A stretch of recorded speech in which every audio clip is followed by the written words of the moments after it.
بسم اللہ الرحمن الرحیم۔ السلام علیکم ورحمۃ اللہ وبرکاتہ۔ حضرت اسحاق ابن عبداللہ سے روایت ہے، انہوں نے فرمایا کہ میں نے انس رضی اللہ تعالی عنہ ابن مالک کو فرماتے ہوئے سنا کہ اصفہان کے 70,000 یہودی دجال کے پیروکار ہوں گے، جن کے جسموں پر سبز رنگ کی چادریں یا جبے ہوں گے۔ اس حدیث کے فائدے میں لکھتے ہیں کہ اسرائیل کے اندر ریشم سے ایک خاص قسم کا لباس تیار کیا جا رہا ہے جو ان کے مذہبی پیشوا دجال کے آنے پر پہنیں گے۔ حضرت عائشہ صدیقہ رضی اللہ تعالی عنہا فرماتی ہیں کہ حضور صلی اللہ علیہ وآلہ وسلم میرے پاس تشریف لائے تو میں اس وقت بیٹھی ہوئی رو رہی تھی۔ آپ صلی اللہ علیہ وآلہ وسلم نے رونے کا سبب پوچھا۔ میں نے کہا یا رسول اللہ، دجال یاد آ گیا تھا۔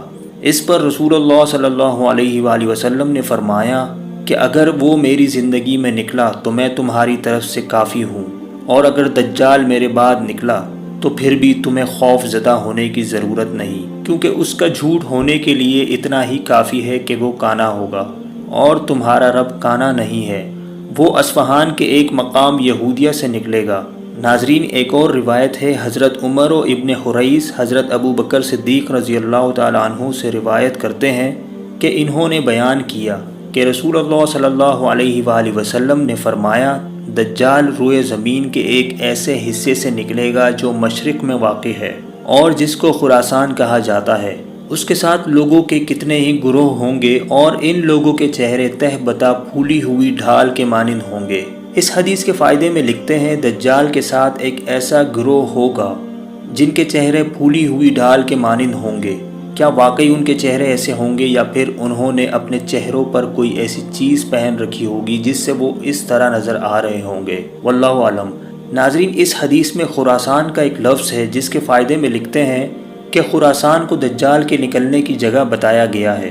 دجال کا خروج پہلی روایت میں اصفہان اور اس روایت میں خراسان سے بتایا گیا ہے۔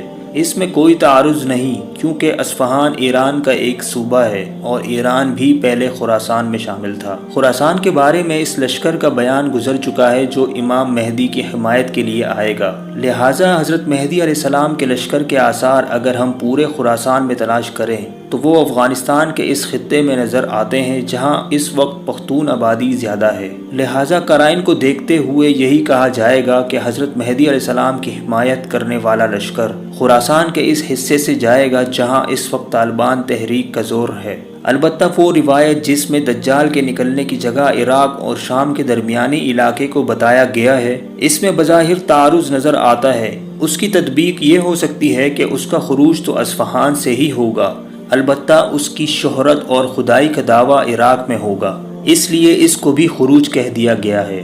یہاں دجال کے نکلنے کا مقام اصفہان میں یہودیہ نامی جگہ بتایا گیا ہے۔ بخت نصر نے جب بیت المقدس پر حملہ کیا تو بہت سے یہودی اصفہان کے اس علاقے میں آ کر آباد ہو گئے تھے، چنانچہ اس علاقے کا نام یہودیہ پڑ گیا۔ یہودیوں کے اندر اصفہانی یہودیوں کا ایک خاص مقام ہے۔